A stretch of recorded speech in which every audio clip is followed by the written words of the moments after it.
right, I'm going to hopefully make a quick video about the IWA just so people can maybe get some ideas of how they're moving from the planning to the IWA, and maybe others can use this as a means for revising the IWA. I am making it at this point in time because I'm noticing the need for both. So some of the IWAs that I have read need revision. And some of the ones that are being planned are possibly going to struggle from moving from the planner to the writing. So this is why I'm making the video. And that way, hopefully it can close those gaps. And any video I create is considered to be a whole class assignment. Whether you take advantage of that or not is entirely up to you. All right, first of all, I'm going to show you what we've got in Schoology, 4th period and 7th period, or whatever class periods I've got if I'm using the same video in the future.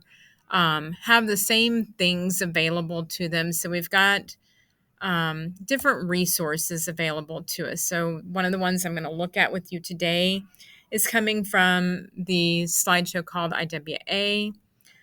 You also have discussion board that I want you to take a look at some point because it has some examples if you're moving from a conclusion from your topic to a resolution or conclusion, not a solution. Then you'll want to look at that sample. If you're doing something that is solution based, then I've got 2 examples here. Just because there are 2 examples for solution doesn't mean that's a better score necessarily. So plenty of high scoring papers have resolutions and not solutions. So just kind of keep that in mind. All right, before I move on to anything else, what I want to do is I want to take a look at the rubric with you. And just kind of refresh your memory, especially as we're moving into our conversation about the planners that you finished and how you can use those as a checklist. All right. So this particular rubric is attached in the planner. It's right up here. Okay. And as we're kind of taking a look at a couple of different things, and like I said, I'm talking through checklist and what you need to do. So it's kind of all wrapped up in one conversation. So I wanted to reiterate what we have talked about before. So on the very first strand of the rubric, it does say the response demonstrates the relevance of at least one stimulus material to the argument by integrating it as a part of the response. I'm going to come back around to the integrating it as a part of the response in just a moment. But I want to reiterate something that I talked about with this part, relevance to at least one. Yes, it says that on the strand. And yes, you want to do that. Oh my goodness, because if you don't do this correctly, this is the difference between, there's no in between. This is the difference between getting a 0 and a 5 point on this particular strand of the rubric. I highly suggest you read through some of the comments that they're making at the bottom in their discussion notes so that you'll know exactly what it is that they're talking about. Like, why is it that some people are getting 0 and some people are getting 5?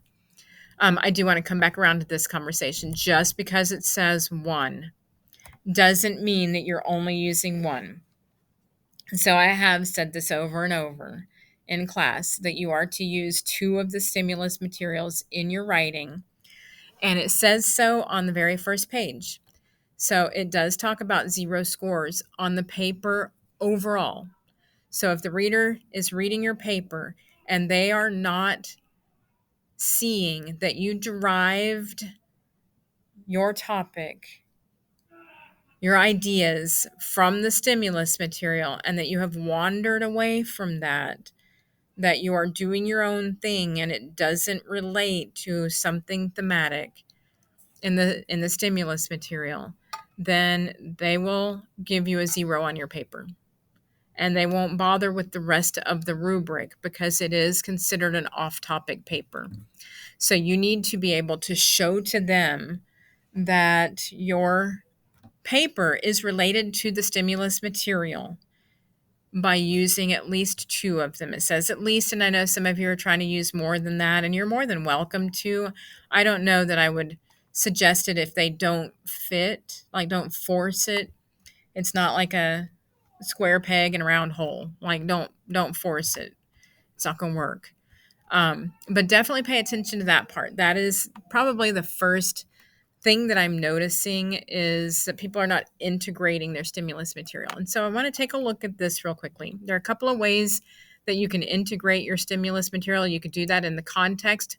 I think it would be perfectly appropriate to use one of your stimulus materials as part of your context.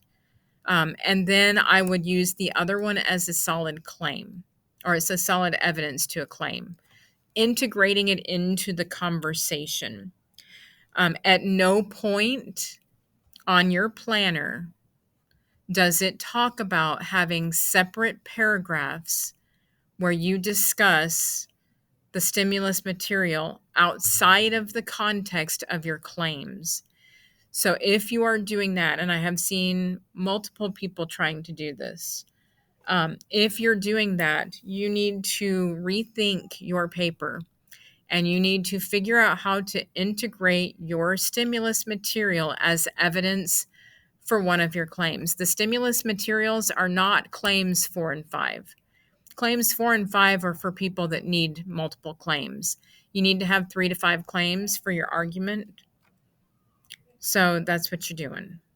Like that's where those claims are. It's things that you are talking about to prove your thesis. So far, I'm not noticing people struggling with thesis. So that's fabulous. I would say moving forward, as you are either finishing up your planner, hopefully crossing fingers, or writing your papers or revising your papers, which I think is where a lot of you are going to be when you watch this video, make sure that your thesis is pointing to an actual argument. So there's no argument in are the trees green? To what extent are trees green? Like that's not an argument. Yes, I could look at it and go, yeah, well, there's some green trees and there's some trees that are yellow by nature. That's just factual. There's no argument there. And be very cautious about some of these more sensitive topics. And when I'm talking about sensitive, I'm talking about life or death type situations, because there often is not really, like if you're arguing that other people deserve to live, which everybody does, then there's no flip side to that. So it's going to be very difficult for you to come up with counterclaims and objections to, so on and so forth. That being said, there may be some topics where that would be an appropriate discussion. I don't think anybody has that topic in AP seminar this year, but who knows? That could come up in the future. And that's something that you and I can talk about then. All right, but I think that's all I want to say about the thesis. A couple of notes about objections. I know you'll notice, and a lot of you asked me about this, it does talk about this planner is a little different, I guess, but it does have the counterclaim objection conversation happening underneath your claims. This one has it down here. I would say, we talked about this in class also, your English 2 teachers are doing a fabulous job with laying the foundation for how to develop a counterclaim. They are rock stars, and they have got that down. They are teaching foundational, and what I'm teaching to you is collegiate level. So these are two very different things. They are teaching you how to develop a counterclaim, knowing that as you move through school, that is going to kind of take on a new life. Now that you have a solid understanding from their course, it's going to take on a new life. Well, this is our first chance for that to take on a new life. And your counterclaims are going to be blended into your claims or your objections, and whichever, it's the same thing. So if there is an objection to one of your claims, you can very simply add it in as part of your complex sentence. So complex sentences are those sentences that have a dependent clause at the beginning that then needs the rest of a sentence to make it make sense. Although this, then this. So although some people believe that there are gradients of green within the trees, other people would argue that green is green. Okay. So there are two different perspectives being presented there. That's a ridiculous conversation, but I'm trying not to be too terribly serious here. All right. So integrate those in. Unless you absolutely need to do a separate paragraph where you're doing the objections, then that's totally up to you. The other thing that I want you to take a look at as you're working is I'm noticing that very few people are discussing the implications and limitations. And you can do that throughout your paper. You can do that at the end of your paper. That is entirely up to you. You will notice there's nothing on the planner about a conclusion, and I'm going to show you something in a moment that I think is going to help with that.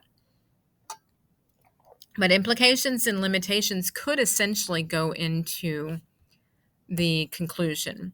All right, so let me come over. I'm going the wrong direction. Okay.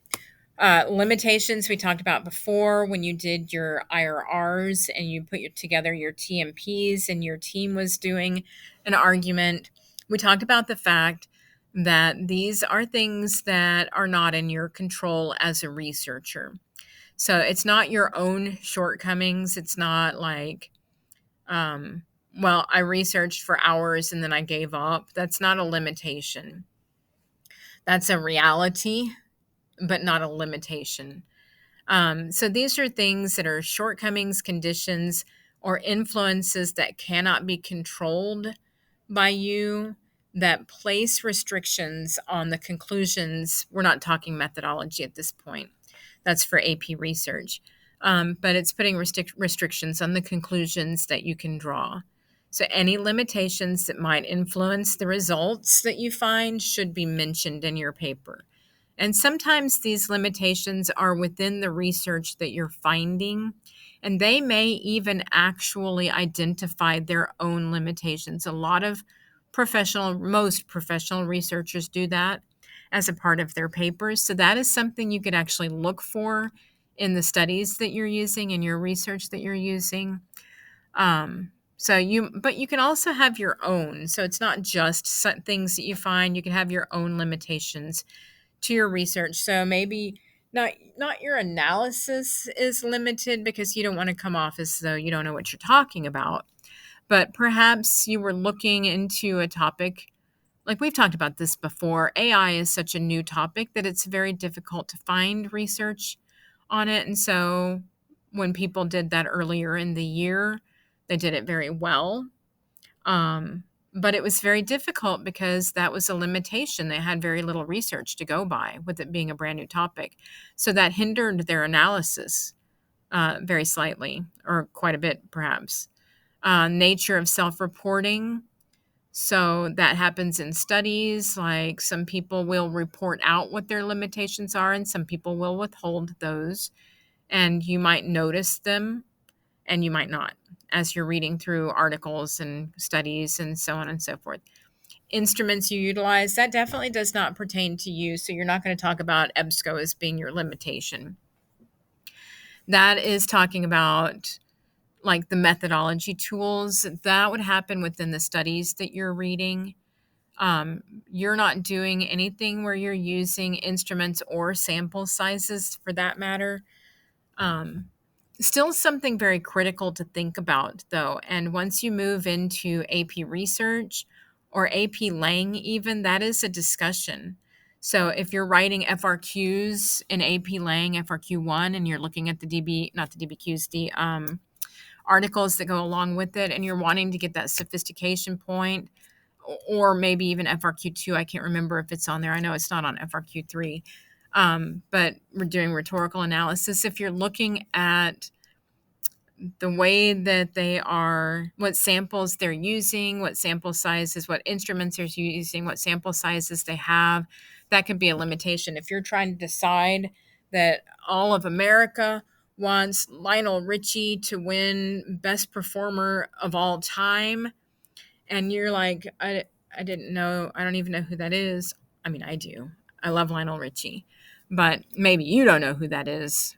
So then you look at their sample size and you see that they asked 50 people. That's a limitation. And that is something you can talk about. You can do that on any paper. And that is one of the sophistication points in AP Lang also, is looking at the papers that are provided to you and looking at that angle of things.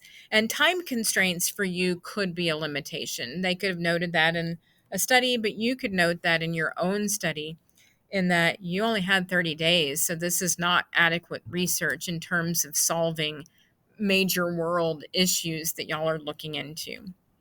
All right. And then my last favorite thing that really discusses conclusions, and then I'm going to look at that paper with you that I wanted to mention and just kind of zip through that. Further research is such a fabulous tool for ending a paper, whether you're doing solutions or resolutions. This is what the body of research is all about. I love this part of research. So you are doing something in here that if someday you were to publish it, somebody else could read it. And at the very end of your paper, you could outline, like, although I was able to draw this conclusion, my time was limited, my resources, my whatever it is, this research I found was limited in these ways.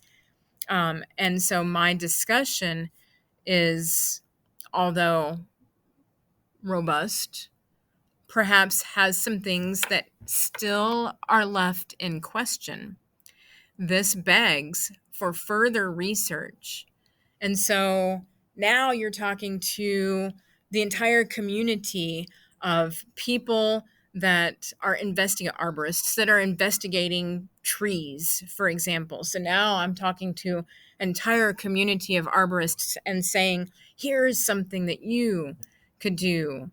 If I were a doctor, then I could investigate, or a medical, any kind of medical professional. If I were a psychiatrist or a psychologist, I could easily delve into the realm of mental health effectively in a way that is appropriate and ethical because of my training and my background.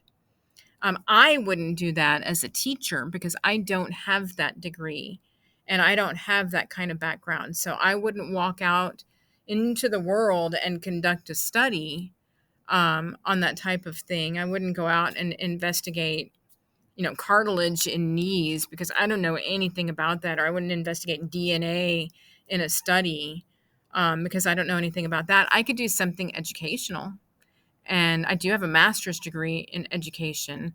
So I feel like I am qualified in 31 years of teaching. I feel like I'm qualified to do that and speak to my community, but I couldn't effectively speak to the medical community. But that's what the further research is for, is to speak out to that particular community that your body of research exists for and tell them that this begs for further research in this particular way. And that's a fabulous way to end a paper. So I'm kind of flipping over to this document real quickly because I've said everything that I really want to say about the planner that you've already completed. And now I want you to take a look at I know this is on the same thing as your planner, but I want you to open it and look at it almost like a checklist. So, do you have your research question in your paper? Do you have multiple perspectives in your paper?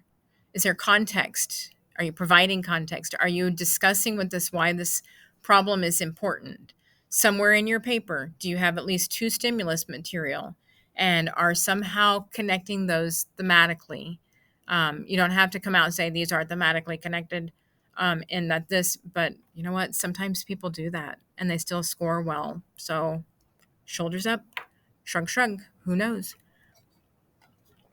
You don't need to discuss the stimulus. Bleh. You don't need to discuss the stimulus material specifically in the introduction, but you do want to really start kind of leading toward the ability to be able to use them effectively later. I have seen plenty of papers, whether they were my own students or exemplars that have been put out, that have used one piece in the context and one as a claim or evidence for a claim, and it was done effectively. All right. So you have body paragraphs, you have at least 3 claims. Notice the body paragraphs do not mention that you have 2 different paragraphs for 2 different stimulus material. That is a no. That is not how good writing works. That is not how the rubric is looking at your papers. It is asking you to integrate it. So do your claims, do your body paragraphs have the stimulus material? Are you using at least one as evidence, integrating that into an existing claim, not trying to make it a claim of its own, because that's not a thing. Integrating it as evidence into your claim. Are you addressing the complexity of the issue? Are you addressing multiple perspectives from credible and peer-reviewed sources? Do you provide an argument that is driven by student commentary and more paraphrase and commentary and less direct quotes? So the more direct quotes you have, the more the reader is not seeing your writing ability, they're seeing the other person's writing ability, and that brings your score down.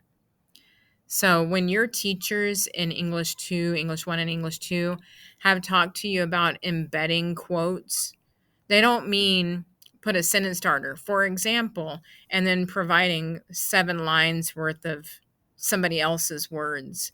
They are talking about picking out the most important parts, either paraphrasing altogether and still citing your source, or picking out the most important words from somebody else's idea and incorporating those into your paraphrase. Are you making connections between sources? I see this a lot.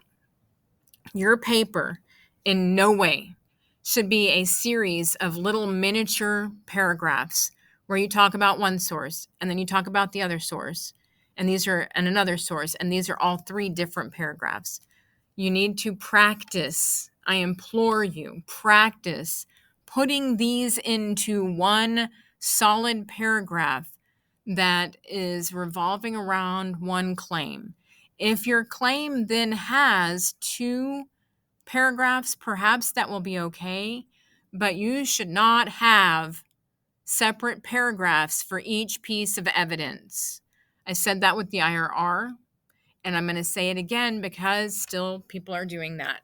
If you did that in your IRR and your IWA, you need to revise both before you do a final submission. Figure out a way to connect your ideas into a solid paragraph and stop writing 1 paragraph per piece of evidence. That is not how it works. That is not what good writing looks like. And like I said, I'm saying that because I have seen way too many people doing this. If you are not sure how to do that, then please ask me, and I can either give you some ideas. I can make a video about it.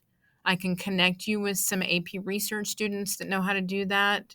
You can seek advice from your English teacher because they don't necessarily know what an IWA is, but they know what an argument is, and they know good writing, and they are experts also. So that is a possibility. Ask your parents. They're good people, and they would be willing to help you. So do something. Do something. Make connections between your sources. Do not separate the sources and discuss each one independently. Address those objections and rebut those objections. Address the relevancy of your sources. Address their credibility according to Dr. June, of a professor at Yale University. You want that credibility conversation. Actually answer your research question and propose a solution or a resolution to your discussion. And it does say see below for more information. All right, so now we're looking at the conclusion. In the conclusion, somewhere in your paper, you're discussing objections, limitations, implications. If you haven't done that yet, this is probably what you're going to want to center your conclusion around. Okay, so then you will have that different paragraph for counter claim. And notice at no point have I said call to action. So this is not a kind of paper where you're going to have a call to action. That wasn't on the planner, and it is not here also. It does mention the word implication, which is not the same thing as call to action. So it does possibly imply that begging for further research. That is not a call to action. So you do not want to add your at the end of the paper. So go out there and count all the green trees, everyone. Like that's not what you want to do. It's not that kind of paper. We're not being persuasive. We are doing an argument. So make sure that you're shifting that train of thought. Call to action, English 2 for sure, if that's what they're teaching you, of course. Not this paper, not this one. So if you're doing problem solution, then discuss a solution. Discuss your solution at the end, wrap it up. Make sure that you've covered the limitations to a possible solution, research-based limitations, perhaps, since it's a research argument. Yep, I said that. Discuss the implications, the impact or consequence if the solution is taken. Do a call to for further research. Do that.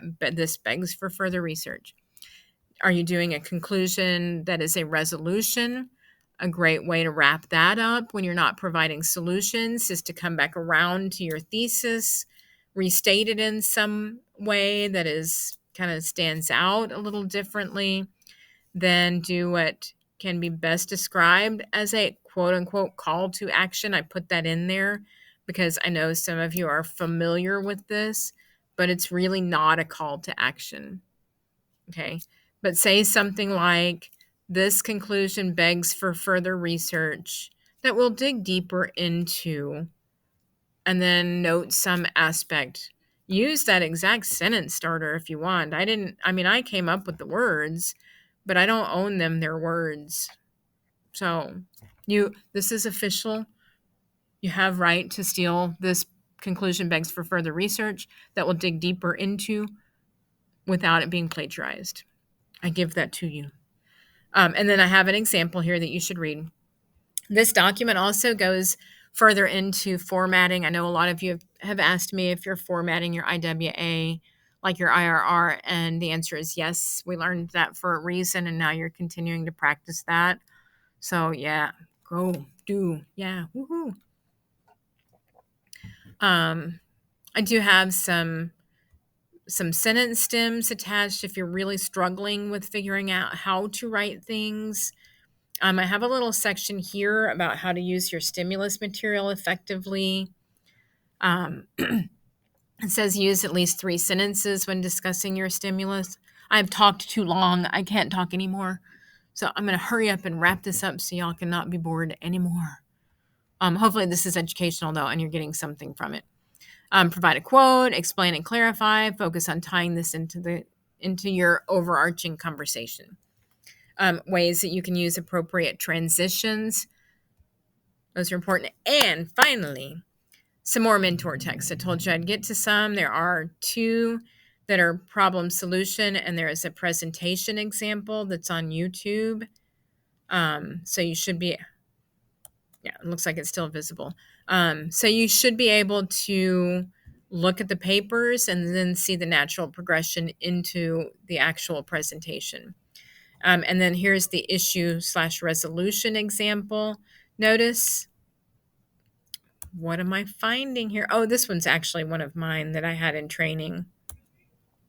But a couple of these are exactly what some of you are doing, going to AP Seminar Released and reading through some of the IWA mentor texts. They're out there in the public. I'm not giving you any super secret information here. Anybody could have found them. So I'm just acknowledging that they are there and useful. And then this one's got a presentation that goes along with it also. All right, I am going to wrap it up because I've been talking for 30 minutes or 50 minutes or 20 hours. I don't even know. But hopefully this is helpful. Good luck.